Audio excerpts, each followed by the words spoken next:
ఒక వ్యవస్థ బాగుండాలన్నా, ఒక కుటుంబం బాగుండాలన్నా వారి ఆలోచన విధానం మారాలి, భిన్నంగా ఆలోచించాలి. అలా ఆలోచింపచేసే కార్యక్రమమే థింక్ డిఫరెంట్.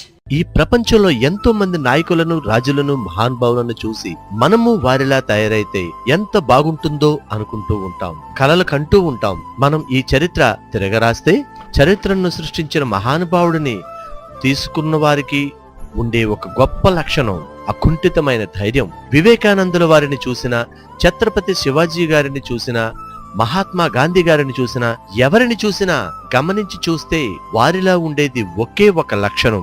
అదే ఎవరు ఉన్నా లేకపోయినా, ఎవరు ప్రోత్సహించినా ప్రోత్సహించకపోయినా, ఎక్కడ ఉన్నా, ఏమున్నా, ఏం లేకపోయినా అడవిలో సింహంలా ఒంటరిగా అయినా అడుగులు వేస్తూ అనుకున్న దారిలో ప్రయాణం చేస్తూ అనుకున్నది సాధించడం.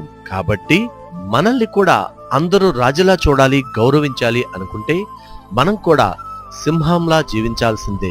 నక్కలా, పిల్లిలా జీవిస్తూ అందరూ మనల్ని రాజులా గౌరవించాలనుకుంటే అది ఎప్పటికీ సాధ్యపడదు. ఒక వ్యవస్థ బాగుండాలన్నా, ఒక కుటుంబం బాగుండాలన్నా వారి ఆలోచన విధానం మారాలి, భిన్నంగా ఆలోచించాలి. అలా ఆలోచింపచేసే కార్యక్రమమే థింక్ డిఫరెంట్.